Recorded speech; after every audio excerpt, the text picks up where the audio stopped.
Hello students, on the behalf of Unity Public School, English Medium Kamraj Surat, myself Mayur Acharya welcomes all of you. Today I am going to explain Social Science Standard 9, Chapter 7, Post-Independence India. This is part 1. Let's begin the chapter Post-Independence India. The article for India's independence was passed in the British Parliament in the year 1947. India के independence के बारे में जो article था वो British parliament में 1947 में pass हुआ। According to the article India and Pakistan got its existence, यानी कि इस आर्टिकल के तहत इंडिया और पाकिस्तान अस्तित्व में आए। There were two major problems before the country, यानी कि कंट्री के सामने उस समय दो बड़ी समस्याएं थी। First, framing the constitution of India, यानी कि भारत के संविधान का निर्माण करना। And second, to put an end to the sovereignty of British Empire on the princely states and merging them into making an intact India। और दूसरी समस्या रियासतों पे ब्रिटिश राज की सार्वभौम सत्ता का अंत होने से उनको भारत में जोड़ के एक अखंड भारत का निर्माण करना। At that time, there were 562 princely states। सोचो कि उस समय 562 princely states थे। 48% princely states had stakes in the total area of India। India का जो टोटल एरिया था उसमें से 48% प्रिंसली स्टेट्स का था। 20% of India's population reside in this princely states. India के टोटल पॉपुलेशन में से 20% पॉपुलेशन प्रिंसली स्टेट्स का था। Kashmir, Hyderabad and Mysore were big states, other states were small.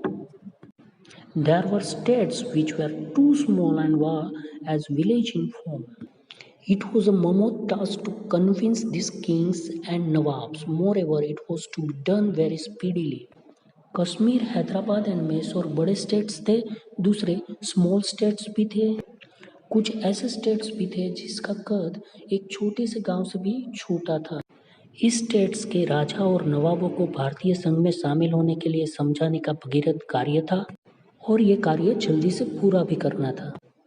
After gaining independence, Maharaja of Bhavnagar Krishna Kumar Singh was the first king to start responsible government. 15 January 1948, Bhavnagar state was merged with United Saurashtra state, which was created due to efforts of Sardar Patel। 15 February 1948। स्वतंत्रता प्राप्त करने के बाद सबसे पहले भावनगर के महाराजा श्री कृष्ण कुमार सिंह जी ने एक जवाबदार सरकार की शुरुआत की थी। सरदार पटेल के प्रयत्नों से संयुक्त सौराष्ट्र राज्य की रचना होने पर भावनगर राज्य उसमें विलीन हो गया। The event of formation of United Saurashtra state was described by Jawaharlal Nehru as the most notable merger in contemporary history। संयुक्त सौराष्ट्र राज्य की रचना की इस घटना को जवाहरलाल नेहरू ने समकालीन इतिहास का सबसे महत्वपूर्ण और उल्लेखनीय एकीकरण माना है। Sardar Vallabhbhai Patel appealed to the kings and nawabs of the princely states that they should voluntarily forsake their respective states in the interest of their subjects and the Union of India। सरदार पटेल ने ये सब राजाओं और नवाबों को appeal किया कि उनके शासन में रहने वाली प्रजाओं और भारतीय संघ के हित में वे अपने राज्य को स्वेच्छापूर्वक भारतीय संघ में शामिल करने की सम्मति दें। ही स्टिम्युलेटेड नेशनलिज्म, उन्होंने राजाओं में देशभक्ति जागृत की। Kings, rajwadas and nawabs contributed in the making of a strong, integrated and prosperous India. ये राजा, रजवाड़ा और नवाबों ने एक अखंड, मजबूत और समृद्ध भारत के निर्माण में अपना योगदान दिया। Sardar Patel assure them to protect their rights and interest. Sardar Patel ने उनके अधिकारों और हितों की रक्षा करने का विश्वास दिलाया। Sardar Patel and his Secretary of the Home Department, Mr. V.P. Menon, prepared the draft for attachment bond and status quo agreement.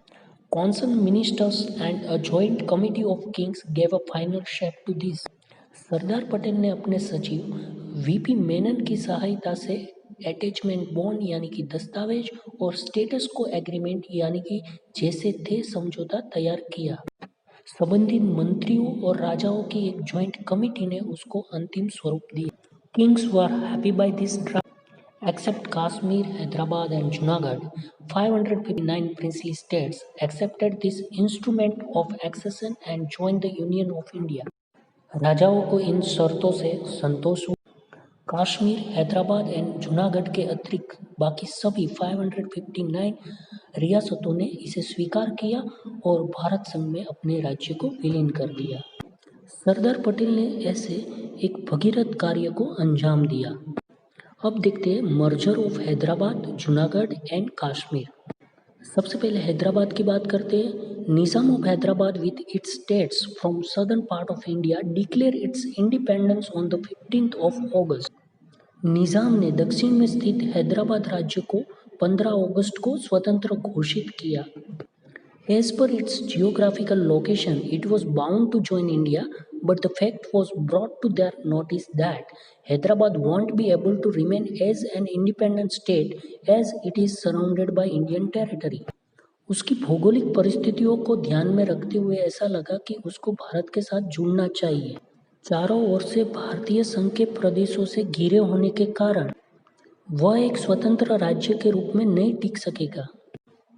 The Nizam clarified the matter by saying that in case the country is divided, then owing to geographical reasons they would not be able to join Pakistan and they would not be able to join India owing to ideological reasons।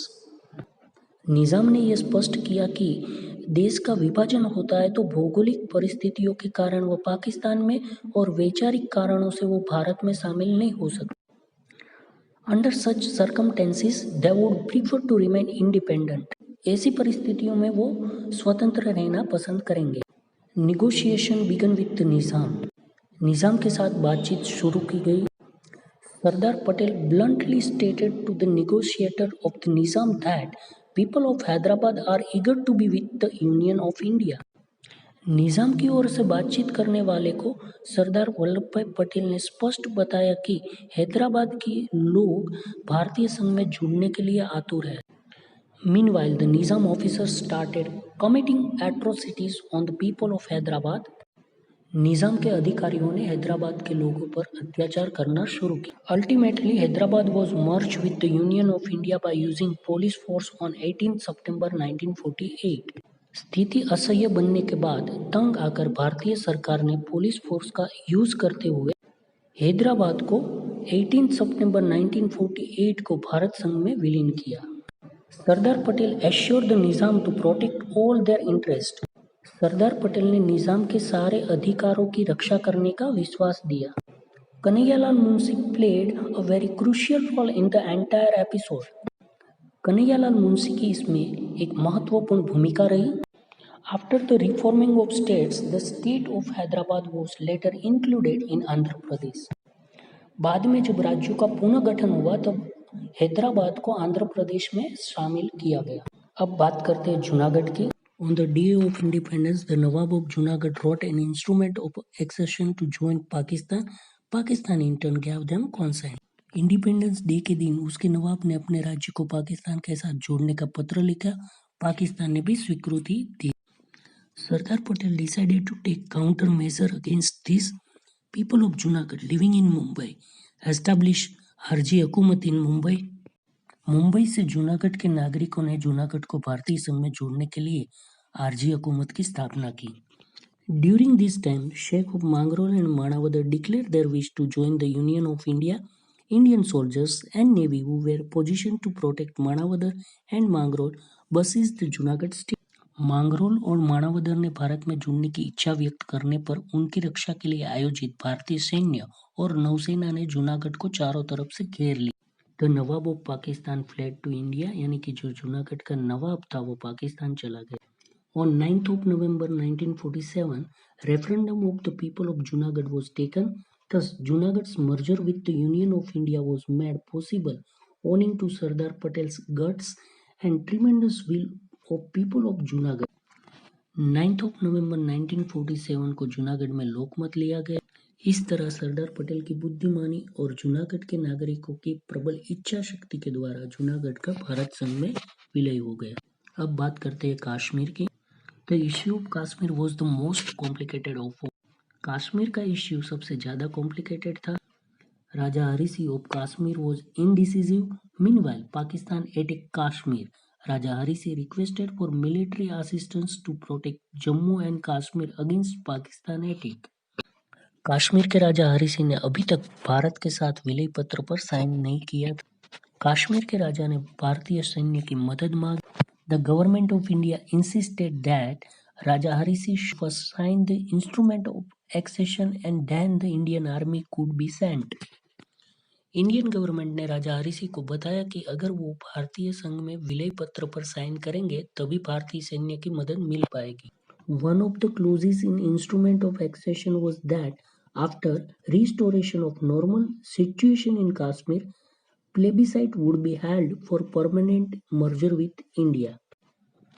विलय पत्र में एक condition ऐसी भी रखी गई थी कि कश्मीर में जब परिस्थिति नॉर्मल हो जाएगी तो भारतीय संघ में विलीनीकरण के लिए जनमत वहां पे लिया जाएगा। Immediately after the signing the letter the Indian army protected Kashmir. विलय पत्र पे साइन होते ही भारतीय सेना कश्मीर की सुरक्षा हेतु वहां पे पहुंच गई। But Pakistan had already occupied 1/3 portion of Kashmir by that time, but rest of Kashmir was save.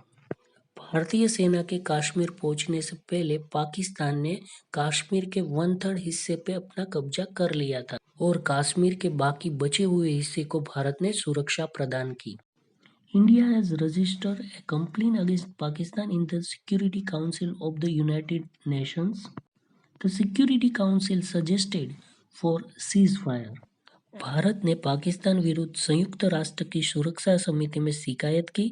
सुरक्षा समिति ने युद्ध विराम करने के लिए कहा। Even today, Kashmir issue is continuous issue in the relation between India and Pakistan. Bharat और पाकिस्तान के संबंधों में आज भी ये सुलगता प्रश्न है।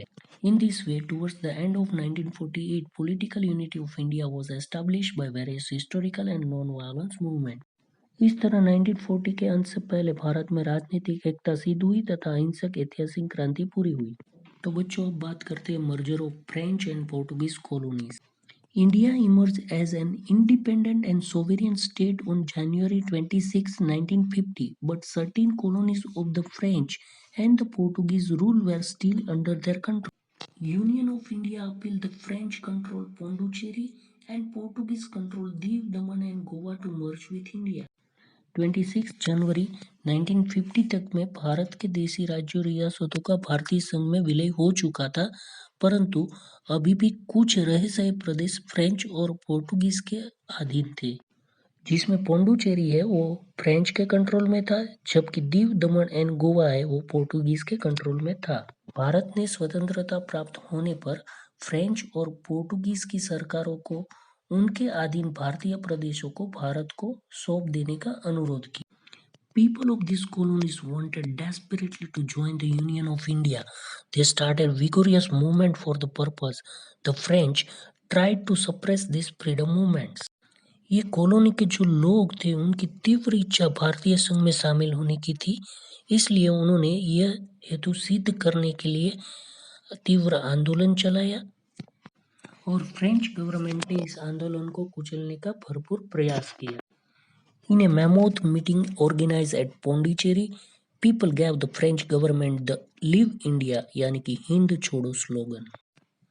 पोंडुचेरी में विशाल सभाओं का आयोजन हुआ और लोगों ने फ्रेंच गवर्नमेंट को "लिव इंडिया" यानी कि हिंद छोड़ो का स्लोगन दिया।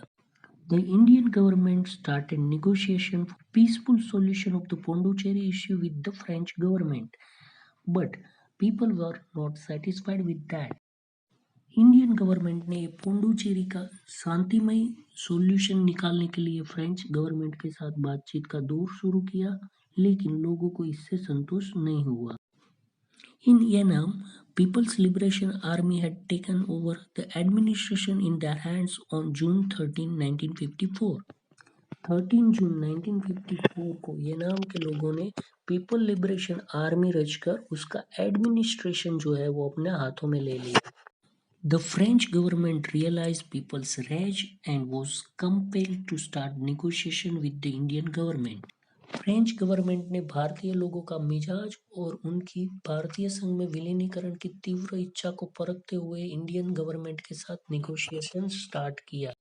All the French colonies, Karaikal, Mahe, Yenam, and Chandranagar were handed over to India for further reconstruction. October 31st, 1954, and further they were taken under Union territory of Pondicherry. और बाद में French government ने Karaikal, येनम and Chandranagar और पोंडुचेरी भारत को सौंप दिए. With the reconstruction of Indian states, Pondicherry and Karaikal in Tamil Nadu, Maine in Kerala, Yenam in Andhra Pradesh, and Chandranagar in West Bengal. Pondicherry is the administrative center of all these territories. भारतीय राज्यों की पुनर्रचना होने पर पोंडुचेरी and केराईकल Tamil Nadu में, माहे केरला में, येनम आंध्र प्रदेश में और चंद्रनगर वेस्ट बंगाल में है. और ये सारी टेरिटरी का एडमिनिस्ट्रेटिव सेंटर पोंडुचेरी है. अब merger of Diu Daman and Goa. 15th August 1947, political leaders and satyagrahis entered Diu Daman and Goa. In Free Goa agitation, thousands of volunteers died. As attempts such as negotiation, persuasion, and satyagrahas proved to be unsuccessful, the Indian government decided to begin Operation Vijay to liberate Goa. On the midnight of December 19th, 1961, Portuguese Governor De Silva surrendered to Indian government. The Indian army captured Goa, Daman and Diu and hoisted Indian flag there. Thus, the last remains of the western road disappeared from India. On 12th March 1962, Goa, Dadra, Nagar Haveli, Daman and Diu were merged with Union of India. These states were known as Union Territory. On 13th May 1987, Daman and Diu were separated from Goa. Thereafter, Silvassa was made the capital of Dadra Nagar Haveli, Daman was made the capital of Diu and Daman, and Panji was made the capital of Goa. 15 अगस्त 1947 में अनेक राजनीतिक दलों और सत्याग्रही समूह ने गोवा, दीव, दमन में प्रवेश किया. बहुत सारे सत्याग्रही शहीद हुए.